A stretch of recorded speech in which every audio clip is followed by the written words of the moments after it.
பயம் ஏன் வருது?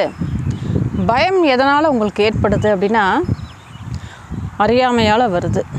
இல்லை அப்படின்னா எதையாவது நீங்களே கற்பனை பண்ணிக்கிறீங்க, எதையாவது நீங்களே ஒரு கற்பனை பண்ணிக்கிறீங்க. இல்லை அப்படின்னா எதிர்காலத்தை பற்றி ஏதாவது சிந்தனை பண்ணிக்கிட்டே இருக்கீங்க.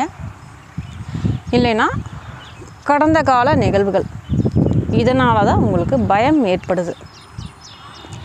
இப்போ மரணம்ங்கிறது எல்லாருக்குமே நிகழக்கூடிய ஒன்று. ஆனால் அது எப்போ வரக்கூடியது அப்படிங்கிறது தெரியாது. ஆனால் எப்போவோ வரக்கூடிய மரணத்தை தினம் தினம் அந்த மரணத்தை நினச்சி நீங்கள் வாழ்ந்துக்கிட்டே இருந்தீங்க அப்படின்னா உங்களுடைய வாழ்க்கை எப்படி இருக்கும்? நிம்மதியாக இருக்குமா? அந்த வாழ்க்கை தினமும் நரகமாக தான் இருக்கும்.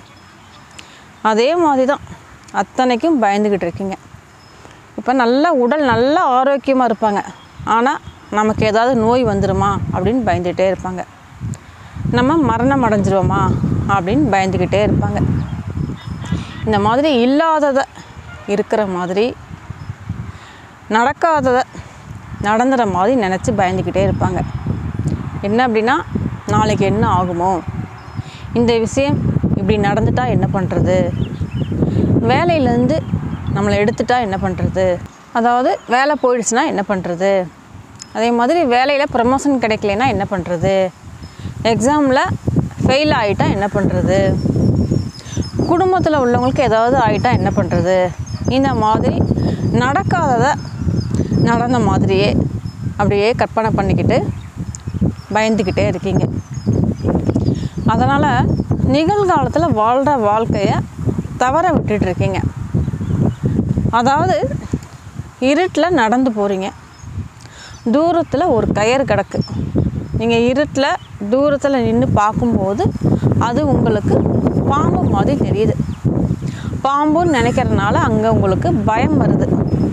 அதே பக்கத்தில் போய் என்னென்னு பார்க்கலான்னு போகிறீங்க, ஆனால் பக்கத்தில் போனால் அது கயிறுன்னு பார்த்த உடனே அங்கே உங்களுக்கு பயம் போயிடுது.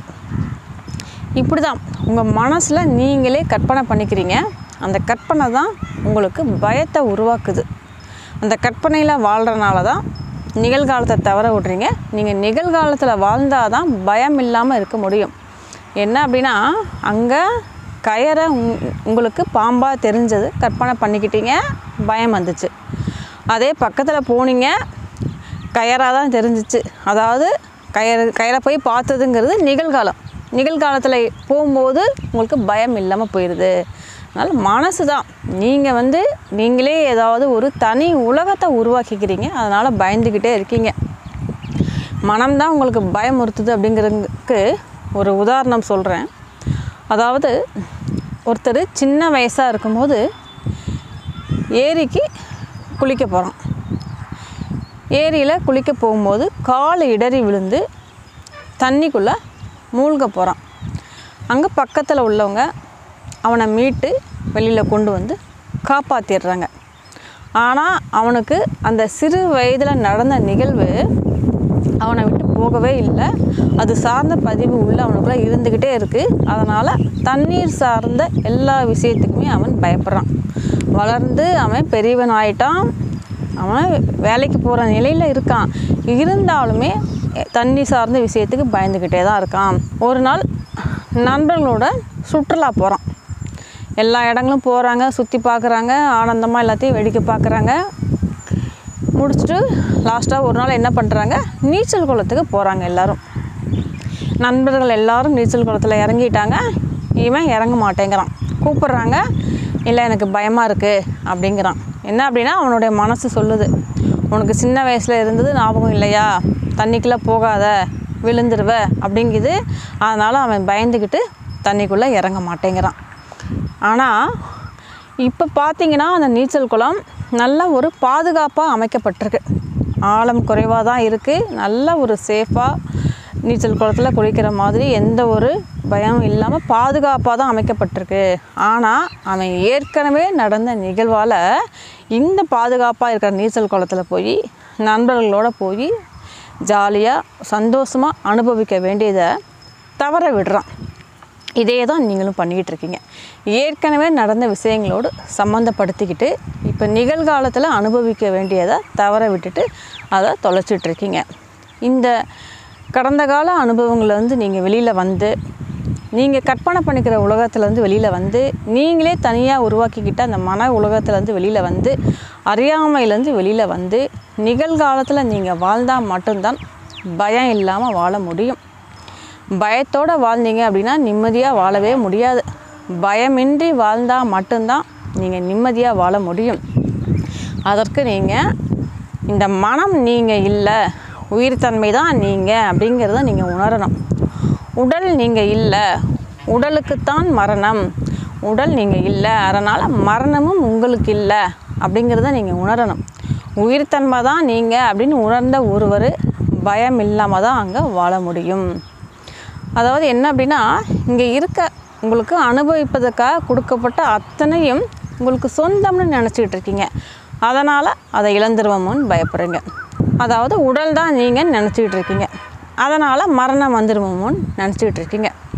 இதற்கு நீங்கள் யார் அப்படின்னு உணர்வதற்கு உங்களுக்குள்ளே பயணிக்கும்போது நீங்கள் யார், நீங்கள் என்னவா இருக்கீங்க, இங்கே எது உங்களுக்கு சொந்தமானது, எது சொந்தமானது இல்லை, எது உங்களுக்கு நிரந்தரமானது, எது நிரந்தரமானது இல்லை, எது உண்மையானது, எது உண்மையானது இல்லை அப்படிங்கிற கேள்விகளுக்கெல்லாம் பதிலாக அனுபவபூர்வமாக நீங்கள் நிற்கும் போது நீங்கள் அங்கே பயமின்றி அங்கே வாழ்க்கையை நிம்மதியாக சந்தோஷமாக வாழ்வீங்க.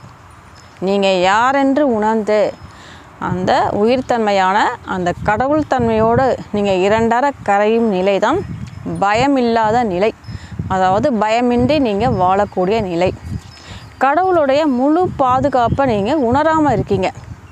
அதாவது ஒரு குழந்தை தாயோட கையை பிடிச்சிட்டு ரோடு கிராஸ் பண்ணுது. அந்த குழந்தை எதுக்காவது பயப்படுமா? நம்மளுடைய அம்மா ரோடை பாதுகாப்பாக கிராஸ் பண்ணி விட்டுருவாளா? இல்லை வண்டி ஏதாவது நம்ம மேலே மோதிடுமா? இல்லை ரோட்டில் நம்ம ஏதாவது கீழே விழுந்துருவோமா அப்படின்னு ஏதாவது சின்ன பயம் இருக்குமா? இல்லை சின்ன ஒரு துளி யோசனை, ஏதாவது ஒரு சிந்தனை வருமா? எதுவுமே இருக்காது. அவங்க அம்மா கையை பிடிச்சிக்கிட்டு அது சுற்றி உள்ளதெல்லாம் வேடிக்கை பார்த்துக்கிட்டு விளையாண்டுக்கிட்டு சந்தோஷமாக ஆனந்தமாக அம்மா கையை பிடிச்சிக்கிட்டு ரோடை கிராஸ் பண்ணும். அதே மாதிரி தான் நீங்கள் இறைவனின் கையை பிடித்து வாழ்க்கையை வாழும்போது உங்கள் வாழ்க்கை ஒரு ரசிப்புத்தன்மையோடும் ஒரு விளையாட்டுத்தனமாகவும் ஒரு ஆனந்தமாகவும் ஒரு கொண்டாட்டமாகவும் மட்டும்தான் இருக்கும். ஆனால் நீங்கள் இறைவனின் கையை பிடிக்காமல் உங்கள் மனசு சொல்கிறத கேட்டு மனசை பற்றி பிடிச்சிட்டு மனசுக்கு அடிமையாக வாழ்ந்துட்டுருக்கீங்க. அதனால தான் பயந்துக்கிட்டே இருக்கீங்க. அதனால் இறைவனோட கையை பிடிங்க. அந்த இறைவனும் எங்கேயோ இல்லை, எங்கேயோ போய் நீங்கள் கையை பிடிக்கிறது இல்லை, உங்களுக்குள்ளே உங்களுடைய உள்ளுணர்வாக இருக்கான். நீங்கள் பிடிச்சா போதும், அவன் உங்களோட பற்றி பிடிக்கிறதுக்கு அவன் காத்துக்கிட்டே இருக்கான். அவன் கையை பிடிச்சு வாழ்க்கையை வாழும்போது தான் முழு பாதுகாப்போடு பயம் இல்லாமல் வாழ்வீங்க. அதாவது நீங்கள் பயத்தோடு எந்த செயலை செய்தாலுமே அந்த செயலை நீங்கள் சிறப்பாக செய்ய முடியாது. ஒரு மாணவன் எக்ஸாமுக்கு நல்லா படிச்சிருக்கான், ஆனால் பயத்தோடே போனான் அப்படின்னா அவனால் சரியாக அங்கே ஆன்சர் எழுத முடியுமா? இல்லை அந்த கேள்வியை தான் சரியாக அவனால் உள்வாங்க முடியுமா? அவன் படித்ததை கூட அவனால் வெளிப்படுத்த முடியாது. அவன் அங்கே எக்ஸாமில் பாஸ் ஆக முடியாது, நல்ல மார்க் எடுக்க முடியாது. அவன் வெளிப்படுத்த வேண்டியதை வெளிப்படுத்த முடியாமல் தான் அவன் வருவான். அந்த பயத்தால் அதை தவற விட்டுட்டு தான் வருவான். அதே மாதிரி ஒரு கான்ஃபரன்ஸ் மீட்டிங்க்கு போகிறீங்க, அங்கே பயத்தோடு போனீங்கன்னா 4 பேர் இருப்பாங்களே, அவங்களுக்கு முன்னாடி நம்ம எப்படி பேசுகிறது, நம்மளை பேசினா கேலி பண்ணுவாங்களே, கிண்டல் பண்ணுவாங்களேன்னு ஒரு தயக்கத்தோடு ஒரு கூச்சத்தோடு போனீங்க அப்படின்னா நீங்கள் வெளிப்படுத்த வேண்டிய விஷயங்களை நீங்கள் எப்படி வெளிப்படுத்துவீங்க? உங்களுடைய தனித்தன்மையை நீங்கள் எப்படி வெளிப்படுத்துவீங்க? உங்களுடைய தனித்தன்மையை வெளிப்படுத்தி நீங்கள் அடுத்த உயர்ந்த நிலைக்கு கூட நீங்கள் போகக்கூடிய நிலை ஏற்படலாம். ஆனால் அதையெல்லாம் நீங்கள் உங்கள் பயத்தால் தவற விட்டுருவீங்களே. அதனால் பயந்தீங்க அப்படின்னா எந்த செயலுமே செய்ய முடியாது. ஒரு பக்தியாக கூட இருக்கட்டுமே, நிறைய பேர் பயந்துக்கிட்டு தான் அந்த பக்தியை கூட பண்ணுவாங்க.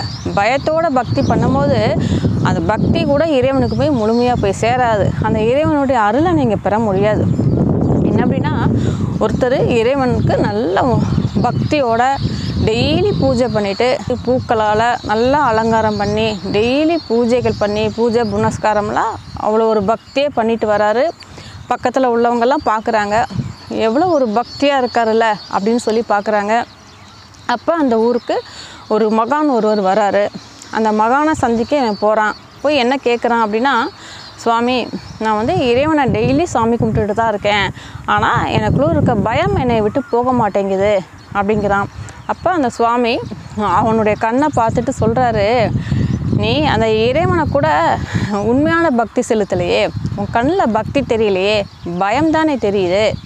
அதாவது பயத்தோட வெளிப்பாடாக பக்தி இருக்கக்கூடாது, உன்னுடைய அன்பின் வெளிப்பாடாக இருக்கணும் பக்தி அப்படிங்கிறாரு. அதுக்கு அவன் சொல்கிறான், ஆமாம் சுவாமி, உண்மைதான், நான் பயத்தில் தான் பக்தி பண்ணிகிட்ருக்கேன். அதாவது என்னுடைய பெரிய பையன் பிறந்த உடனே குழந்தையாக இருக்கும் போதே இறந்துட்டான், அதனால் குடும்பத்தில் இருக்கவங்களுக்கு ஏதாவது ஆயிடுமோன்னு பயந்துக்கிட்டே பக்தி பண்ணுறேன் அப்படிங்கிறான். அதை போய் நீ மாற்றிக்க, உன்னோட அன்பை வெளிப்படுத்து அப்படிங்கிறாரு. உடனே அவன் வீட்டுக்கு வந்து இறைவன் முன்னாடி உட்காந்து, என்னை மன்னிச்சிரு இறைவா, நான் வந்து முழுமையான அன்பை வெளிப்படுத்தலை, பயத்தை தான் நான் வெளிப்படுத்திகிட்டு இருந்தேன், என்னை மன்னிச்சிரு. அதாவது இங்கே இருக்குங்க அத்தனை பேருமே உன்னுடைய குழந்தைகள், நீ நடப்பது அத்தனையுமே உன்னுடைய சித்தம், இங்கே நடப்பது அனைத்துமே உன்னுடைய நிகழ்வு, இங்கே நடக்கும் அனைத்தும் உன்னுடைய திருவிளையாடலே. அதனால் இங்கே எனக்கு நான் பாதுகாத்து வச்சுக்கணுங்கிறது ஒன்றுமே இல்லை, எல்லாத்தையுமே முழுமையாக உன்கிட்ட ஒப்படைக்கிறேன், நீ நடத்தும் அனைத்தையும் நான் ஏற்றுக்கிறேன், உன்னிடம் முழுமையாக சரணாகதி அடைக்கிறேன் அப்படின்னு அங்கே இறைவன்கிட்ட முழுமையான உண்மையான அன்பை செலுத்தினான். அன்பை செலுத்தும் போது அவனுக்குள்ளே உள்ள பயம் விட்டு போய் ஒரு நிம்மதியான வாழ்க்கையை வாழ்ந்தான். இதே தான் நீங்கள் பயத்தோட அந்த இறைவன் கூட பக்தி செலுத்தினா கூட அந்த பக்தி கூட இறைவனை போய் முழுமையாக சென்று அடையாது. இறைவன்கிட்டமே உண்மையான அன்போட பக்தி பண்ணணும், எதுக்குமே பயப்படாதீங்க. அதாவது ஏன் பயப்படுறீங்க, எல்லாத்தையுமே அங்கே ஏற்றுக்குங்க. நான் ஏற்றுக்க மாட்டேன் அப்படிங்கிறதுனால தானே பயப்படுறீங்க, எல்லாத்தையும் ஏற்றுக்குங்க, எல்லாத்தையும் எதிர்கொள்ள தயாராகுங்க. அங்கே எதிர்கொள்ள தயாராகும் போது எதுவுமே உங்களை பயமுறுத்த முடியாது. என்கிட்ட தீட்சை வாங்கி பயிற்சியில் வர பிள்ளைங்க கிட்ட நான் அடிக்கடி சொல்கிற வார்த்தை இதுதான், உங்களை அசிங்கப்படுத்துகிறாங்களா ஏற்றுக்குங்க, உங்களை அவமானப்படுத்துகிறாங்களா ஏற்றுக்குங்க, தோல்வி ஏற்படுத்துதா ஏற்றுக்குங்க, இதை விட மிக சிறந்த ஆன்மீக பயிற்சி எதுவுமே இல்லை. அதாவது தியானத்திலையாவது கொஞ்சம் காலம் ஆகும் நீங்கள் பக்குவப்படுவதற்கு. இந்த மாதிரியான சூழ்நிலைகள் வரும்போது குறுகிய காலத்திலேயே நீங்கள் பக்குவப்பட்டு நீங்கள் உருமாறி இருப்பீங்க. அதனால் எந்த சூழ்நிலை வந்தாலும் ஏற்றுக்குங்கன்னு சொல்லுவேன். அது மாதிரி பயப்படாதீங்க, எது உங்களை நோக்கி வந்தாலும் எந்த சூழ்நிலை வந்தாலும் அதை எதிர்கொள்ள தயாராகுங்க. அங்கே நீங்கள் ஏற்றுக்கிறேன் சந்திக்க தயாராகிறேன் அப்படின்னா இறைவனை உணர்ந்து இருக்கணும். இறைவனை உணரும் போது நீங்கள் அங்கே பயப்பட மாட்டீங்க. என்ன அப்படின்னா இறைவன் நமக்குள்ளேயே இருக்கான் அப்படின்னு இறைவனே கூட இருக்கும்போது, போடா என்னடா பண்ணுவேன், உன்னால் என்ன பண்ண முடியும் போடா அப்படிம்பீங்க. நீ உன்னால் முடிஞ்சதை பண்ணுடா, என் பக்கம் அந்த இறைவனே இருக்கான் அப்படின்ட்டு தைரியமாக செயல்படுவீங்க. அதனால் அந்த இறைவனை உணர்வதற்கான பயிற்சிகளில் ஈடுபடுங்க. எவ்வளவோ பயிற்சிகள் இருக்குது. இறைவனும் உங்களுக்காக ஒரு வழியை மட்டும் கொடுக்கல, எவ்வளவோ வழிகளை அவனே உருவாக்கி கொடுத்துருக்கான். தியானம், பக்தி, சேவை, யோகம் அப்படின்னு பல வழிகளை கொடுத்துருக்கான். உங்களுக்கு எது ஆர்வமாக இருக்கோ அந்த வழியில் கையில் எடுத்து உங்களுக்குள்ளே பயணித்து அந்த இறைவனை உணர்ந்து இறைவனின் கையை பிடித்து இறைவனோடு இரண்டர கரைந்து இறைவனின் முழு பாதுகாப்போடு பயமின்றி உங்களுடைய வாழ்க்கையை வாழுங்க.